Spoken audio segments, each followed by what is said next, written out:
Assalamualaikum warahmatullahi wabarakatuh. Nama saya Siti Fatma Salsabila Fardis dengan NIM D1B017102. Di sini saya akan menjelaskan tentang aliran-aliran filsafat dalam pendidikan. Dalam video pembelajaran ini, saya akan menjelaskan tentang 4 aliran pendidikan. Yang pertama, aliran filsafat esensialisme.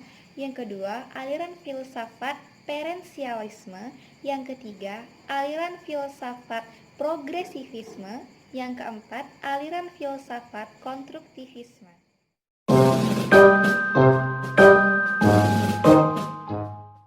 Secara etimologi, esensialisme berasal dari bahasa Inggris, itu esensial yang berarti pokok atau inti dari sesuatu, dan kata isme yang berarti aliran atau mazhab.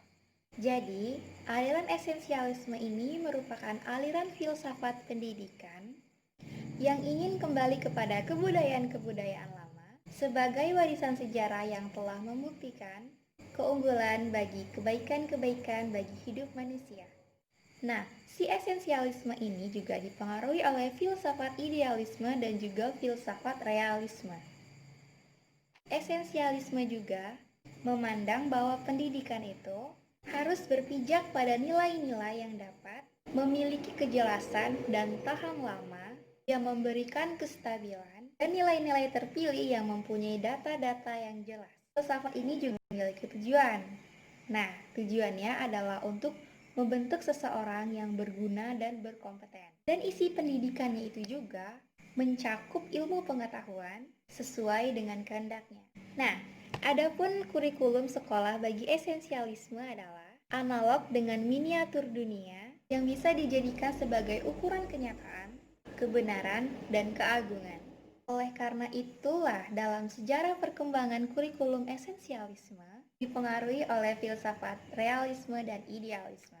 Tokoh-tokoh filosof yang ada dalam aliran ini adalah William C. Beckley, Johann Friedrich Herbart, dan William T. Harris.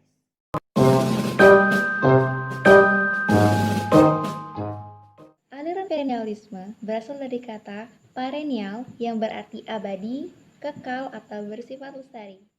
Nah, perennialisme ini muncul dan berkembang sebagai reaksi atau solusi yang diajukan atas terjadinya suatu keadaan yang mereka sebut sebagai krisis kebudayaan dalam masyarakat modern. Aliran ini merupakan aliran pendidikan yang lahir pada abad ke-20. Menurut perennialisme, ilmu pengetahuan merupakan filsafat yang tertinggi, karena dengan ilmu pengetahuan, seseorang dapat berpikir secara induktif. Jadi menurutnya, dengan kita berpikir, maka kebenaran itu akan dapat dihasilkan. Menurut konsep dasar aliran perennialisme, belajar merupakan latihan mental dan disiplin jiwa loh. Serta menurut para ahli realisme, asas dasar manusia itu sejagat dan tidak berubah-ubah. Dan antara ciri-ciri tersebut ialah rationality dan amat penting disemai pada diri setiap orang. Jadi, menurut ahli perennialis dan konsep-konsep dasarnya, pendidikan adalah persiapan untuk hidup. Serta tak lupa dengan tokoh-tokoh penting yang ada dalam aliran perennialis ini, yaitu adalah Plato dan Aristoteles.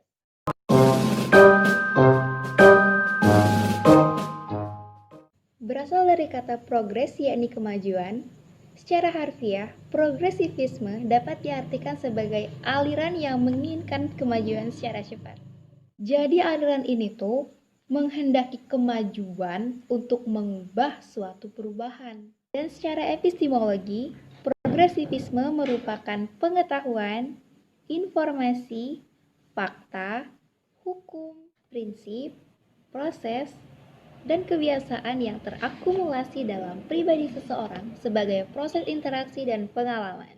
Nah, dalam konteks filsafat pendidikan, aliran ini merupakan aliran yang menekankan bahwa pendidikan bukan hanya memberikan pengetahuan kepada subjek didik saja, tetapi berisi beragam data empiris dan informasi teoritis. Progresivisme dalam pendidikan ada dua, yaitu yang pertama, pandangan tentang anak didik dan pendidik. Di sini, peserta didik dipandang sebagai kesatuan jasmani dan rohani, dan sebagai seorang guru, maka ia harus memfasilitasi sarana dan prasarana untuk siswanya. Dan yang kedua adalah pandangan tentang belajar. Menurut aliran ini, belajar itu dilaksanakan oleh gerakan dari asumsi bahwa anak didik itu bukanlah manusia kecil, melainkan seutuhnya memiliki potensi untuk berkembang dengan kemampuan yang berbeda. Oleh karena itu, dalam aliran ini, belajar lebih dipusatkan terhadap anak didik daripada pendidik dan bahan ajarnya. Tokoh-tokoh filosof dalam aliran ini ada tiga. Yang pertama, William James, yang kedua, John Dewey, dan yang ketiga, Hans van Heinger.